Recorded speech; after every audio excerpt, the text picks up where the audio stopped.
another journey, and today's journey is featuring the founder and author of the Total Life Cleanse. He is a naturopathic doctor, master acupuncturist, Ayurvedic practitioner, I believe that is pronounced, energy healer, herbalist, and natural health educator. Our guest served on the faculty of the New England School of Acupuncture and the Dharma Institute of Yoga and I hope it's right when I say this, Yoda feeder. Ayurveda, yeah. Thank you. Yet he has facilitated thousands through his yet with energy healing and total life cleanse programs. Our guest has been in private practice since 1987, where he co-founded the Healing Essence Center with his wife in Concord, Massachusetts. I say no more because as always there, but I let him tell us his journey. It's Jonathan's journey. Hey, thank you so much for having me. You're welcome. Everyone, as you heard me say, has a journey, and even before I started recording, everyone has a unique journey. Earliest memories obviously can tell you was born, but what was the earliest memory that stuck in your mind that kick-started your journey? Okay, thanks. Well, I think it's an interesting question, the earliest memory. I don't think I knew it was going to be related, but when I was an infant, I think it was around 9 months old, I had a horrendous allergy attack to dairy because my mother didn't breastfeed at the time because that wasn't politically correct or it wasn't what the AMA was telling people to do back then. Anyway, so I was in an oxygen tent twice and I came close to dying twice, both at 9 and at 2. And I do remember, I literally remember the 2-year-old experience. I just have an image of my mother being outside this oxygen tent crying and crying, and the doctor, and she's trying to open it up and they wouldn't let her do it. Mm. And the story I got told later was that she called my doctor, and the doctor just said, "Take him out of there." So she yanked me out of the oxygen tent and took me home because it was, I guess, a crazy scene. But basically, I had pretty severe allergies growing up. And one day they did a test on dairy and they said I was fine. I didn't come back allergic. So I ended up drinking lots of dairy my whole life, always having some lung issues. I was probably on antibiotics uh, every, 2 or 3 times a year, every year until I was 18 years old. So that's sort of one trajectory. And then the other one was that I went to summer camp every year. And I had a natural inclination for massage therapy. And what happened is I played baseball and I hurt my arm one day and I went to the infirmary. My arm was really hurting. And it just so happened that the nurse in the infirmary, I mean, this is 1969, which was a long time ago, and not a lot of people were doing hands-on work. She did shiatsu, which is a type of Japanese body work, Mm. acupressure work. And within 10 minutes, my arm was completely better. I was just shocked because I was in a lot of pain and the pain was gone. I didn't even know that that was a possibility. So Mm. that kind of opened my mind up to the reality that there's other ways of approaching things. I also happen to be just naturally good at doing massage. So I'd have people would say, "Hey, could you do that?" So I would do it fairly often to friends and my counselors at camp and things like that. And so that led me into sort of again just being more open minded Mm. to the reality of this type of thing. Yeah, and obviously when you are younger and you experience things that you are skilled at a young age, it's often surprising, I think, because you don't expect to be such a talent at something unless you are middle-aged teen, 17, 18, you can say, yeah, I've got that or something. But when you're young, I don't know how old you were, but the fact is, it still hits you in such a way that you feel like it's a calling to you when you've had it Exactly. embrace you. Exactly. Yeah. So it did start to feel like a calling. And then I got into uh, I played soccer in college and high school and hockey also. And I realized that I found out that I don't know how I got turned on to it, but I started doing some yoga and meditation. And I found out that that was really helpful for my concentration, social anxiety, um, uh, just my ability to be more agile when I played the sports. I was just felt better. Mm. And so I found out that that was really meaningful. And then in college, I was still having lung issues, and I went to a health food store, and the guy recommended that I read a book and I take some nutrients, and I changed my diet radically, like overnight. I didn't really know what I was doing, but I removed, for me, removed dairy from my diet 100%, and my whole life changed because I was still very sensitive to it. I had no idea that it was still causing so much trouble for me, and it just changed everything. And Yeah, that was another way I got into this world. yeah, and being mindful because that's another element of, certain elements. Being mindful is also the key, feel, because it's your way of releasing by meditating as such. Because, Right. yoga and meditation, I always say, goes in hand, even if yoga is literally conscious, you're aware. Meditation's where you're in the unknown because you're in that trance, but it all connects together, I believe. Exactly. I agree. Yeah. So, as you got older, did it get easier for you to follow what you was doing? Did you find it was hard because you're still young, or did you feel like it came to you at a natural pace where you was understanding things or you wanted to explore it more? Yeah. Well, I mean, I got into during that same camp, a different year, but my cousin owned this camp up in Maine, this beautiful place on the lake, and I would go there every year. And so when I was about, I don't know, maybe 15 or so, I that was when I learned how to meditate. Me and my friend decided to learn how to do it. We taught ourselves. And that was a big shift for me. So I started doing it regularly, and I really liked it. Um, I did it for lots of reasons, mentally, emotionally. I felt like it helped me, socially, just to be calmer or whatever. Um, but I also started learning more and more about it. I found out I was pretty philosophical. So I started getting into those types of things. So even though it was very natural for me, like it was the thing I really wanted to do. I mean, I wanted to join an ashram instead of go to college, but that was nixed by my parents at the time. But um, so it was very natural on the one hand, but it was also a little bit, what's the word? I guess you could say lonely in the sense that not many of my friends could relate to it. Yeah. I was And sort of I was sort of in the popular group, but I was on the outer edges of they always thought I was a little bit, strange or different because of my interests. Now they all come to me now and they go, "Yeah, you were onto something back then." But back then they didn't know. So socially it was a little bit unusual, a little bit awkward at times. yeah, and that is the thing with society is involved so much in the understanding and on a lot of things, like you said. Back then, and I know this from reading about it, back then it was the unknown because it's like, what's that? Right, exactly. And society was like, I don't know. It was very unheard of because it was so rare. And if you did have it, it was a good skill to have because people explored it. But at the same time, it was a lot of whys, what, who, that kind of feeling. Right, exactly. Exactly.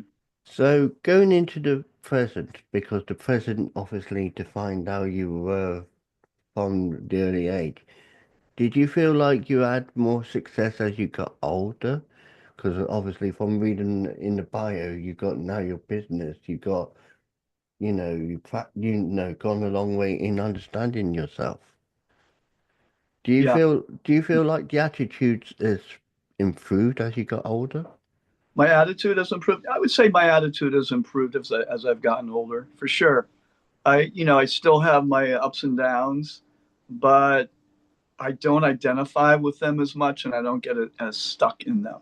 Hmm. So I think one of the benefits of time, if we keep working on ourselves, is that we see that we get over the humps. We've seen that we've gotten over it enough times that you develop this kind of confidence that, yeah, okay, it'll shift. I'll move into another space. It'll be okay. I have a saying that insanity is thinking like you'll never feel better. And sanity is maybe feeling like crap, but knowing you're going to feel better at some point, you Yeah. know. So, yeah.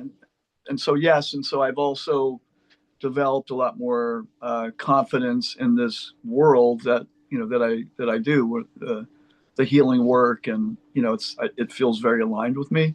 So I feel very very confident about that and good about that. And we have Yeah. a nice steady practice in helping people, which is great. And that's good because, it's helping you, even though you're now more confident, you're still learning, but at the same time, Absolutely. you don't feel afraid to be learning in that place. Right. Exactly. And And the good thing is you're avoiding dairy. then we can go in there. Yes. Yep. So, Absolutely. so can you tell us about your website as well as obviously book? Sure. Yeah. So my website is like it's the healingessence.center.com. Mm, Um, and so there's a few different people on there, but it's mostly my wife and I run the center. And we have a number of different practitioners. I'm the only full-time person, and I do acupuncture, naturopathy, something called muscle testing or kinesiology. And I also teach a class called the Total Life Cleanse, and I'm an author of the book Total Life Cleanse, which is a pretty comprehensive book. It's not just about cleansing; it's a whole section of how to do it, but there's a whole section on the reasons why we need to cleanse, and a whole section on Ayurveda and Chinese medicine and the physical aspect of cleansing, the mental aspect of cleansing, the emotional aspect of cleansing, the spiritual aspect of cleansing.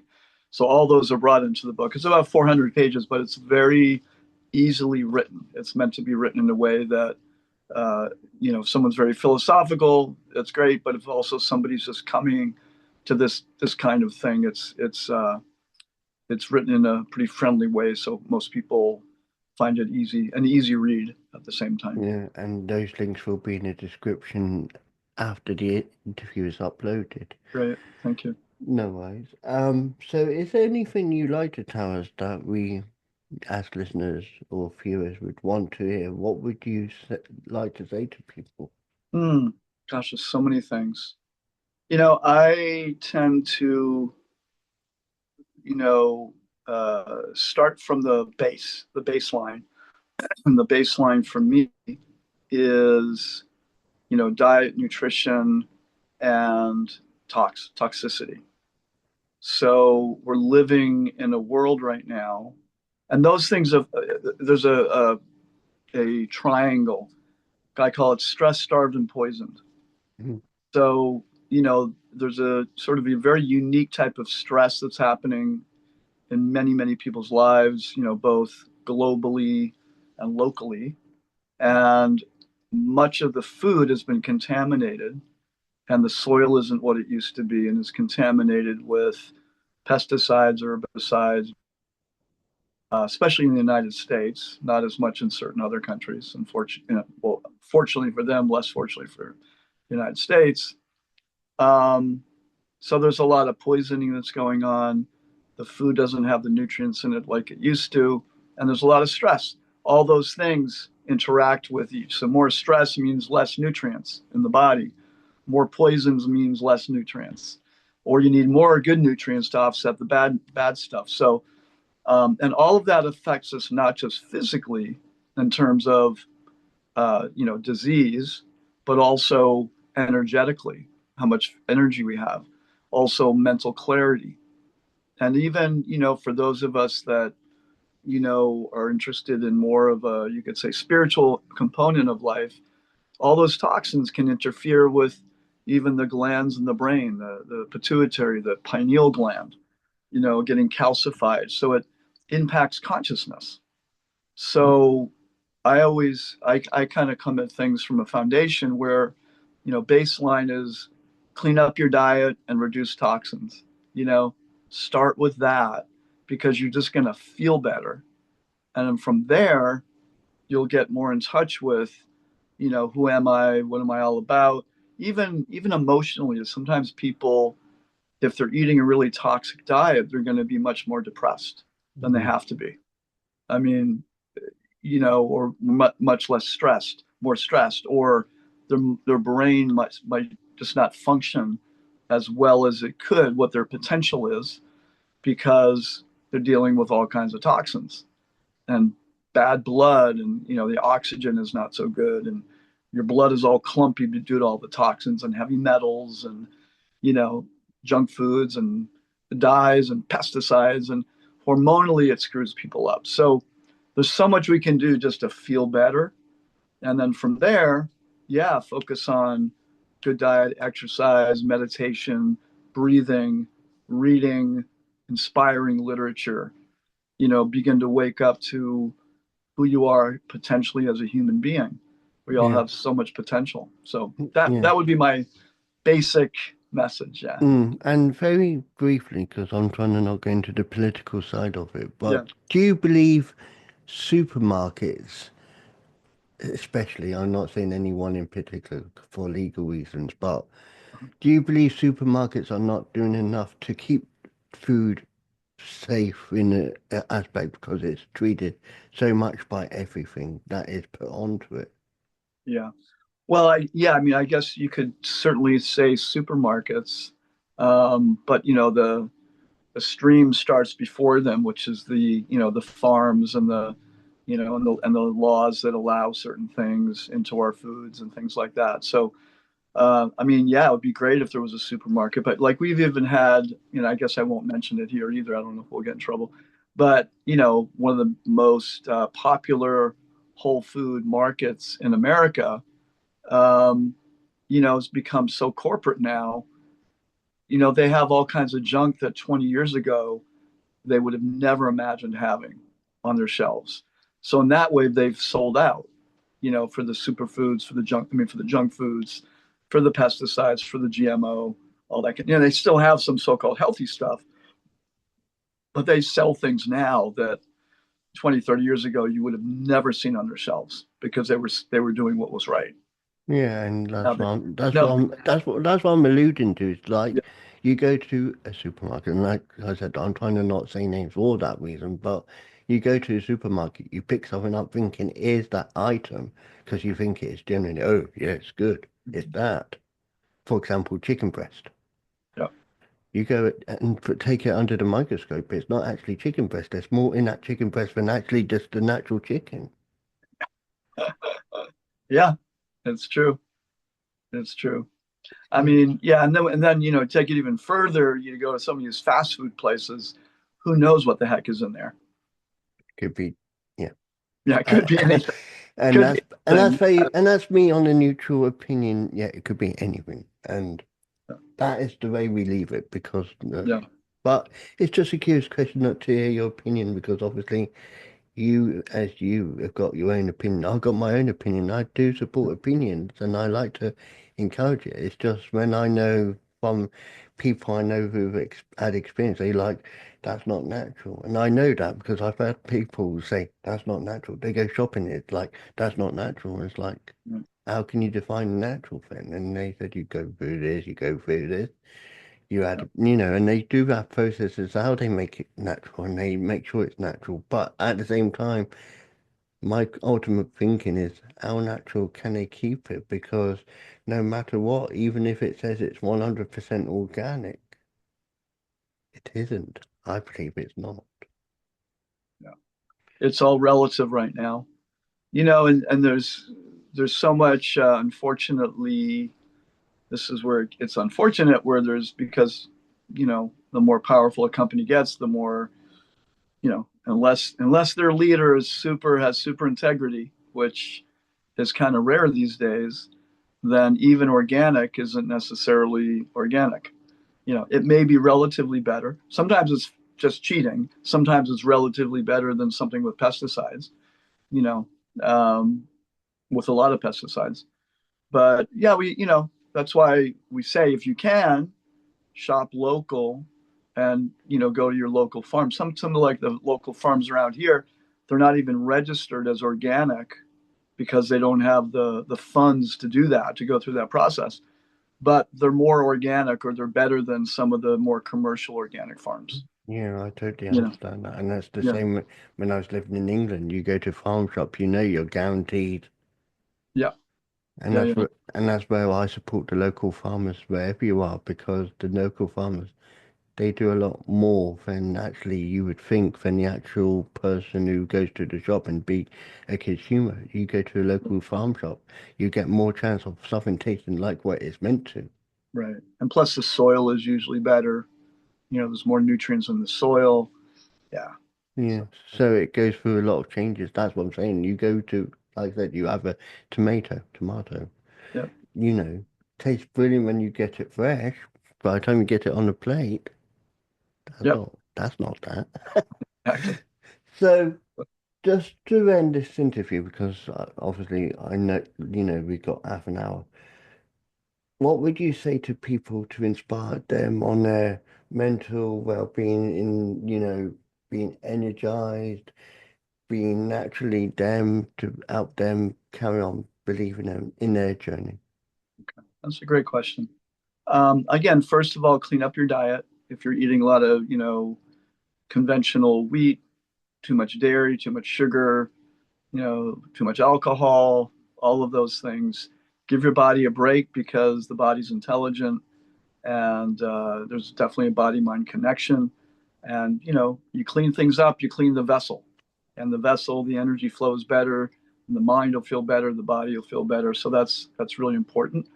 Um, as far as emotionally goes, I would say there's two ways of dealing with that. One is learning to work with your nervous system a little bit more, and that would come into things like meditation, yoga, exercise. Also, using your muscles is really, really important. In Ayurveda, Eastern medicine, it says when you use your muscles, it creates confidence. And now they're showing there's so many, science is always proving what they've known for thousands of years. That's what I always know science is accurate when it actually proves what they knew, what the mystics knew thousands of years ago, that how many healthy hormones and brain chemicals get stimulated just when you squeeze a muscle automatically, so doing something like that, and breathing, balancing the brain with, alternate nostril breathing or different yoga breathing and things like that. Very, very good. And then the other side of it is, if there's been some trauma or stress in life, then do something to process it and digest it. In Ayurveda, again, from the Eastern medicine perspective, it's said that the cause of most emotional imbalances are due to undigested experiences. So that means we've had some traumas and we just haven't, it gets stored in the fascia of the body, it gets stored in the body, and it's not digested, it's not processed. So we're holding on to it. So there's ways to do that. There's a lot of ways. That could be a whole nother show, of course, about ways to help us digest, uh, traumas and stressors in our life. And that's a healthy thing to do. It doesn't mean you have to go to therapy for 15 years, twice a week. There's And ways to move through things pretty quickly. Uh, and if you want to come on again to discuss that, you're more than welcome to discuss that. yeah, that It'd would be be great. I'd love to. so. Just like to say thank you for introducing yourself. Thank you for telling us your journey today. Thank you for having me. It's a pleasure, and obviously. I want people to know it being natural is not for everyone. I do applaud this, but at the same time, there is people who will listen or watch and then will take heart and will help themselves. And that's what I encourage on the journey, for people to be amused, educated, inspired, observe and understand. And that's what this will encompass, because you're inspiring people to be educated, to be, and they're observing that and they can understand it more, and they are amused because there is journeys in their life where they think, really, was I like, and they laugh at themselves. Yep. But I thank you, Jonathan, for sharing your journey with us today. Thank you so much. Thanks for And having me. now, Thank you. a message from Ammie. Ammie, it's over to you. Hello, I am Ammie Harrison. I'm the author of the book Feline Warrior Part 1 and Part 2, a fictional story that is written in a poetic format that is based on real-life events that could happen to anyone and intended only for relatable purposes. This story claws into Catgirl's past abuse. Catgirl is human and part feline, but truly a warrior who can handle anything because she is strong and fierce. She has been taken advantage of for far too long. Join her on her journey as she reaches freedom. Here are some poems from Feline Warrior. Tears flow. I no longer know what to do. I am no longer who I once was, and it is because I made a choice to use my voice. And that is okay, because what I had to say was true, unlike me and you. Now I see. I am free. I am me. I am Catgirl. Ultimately, be you. Always stay true. Do what you want to do, because every day is made new. If you want to read more, visit the link in the description. Meow at you later.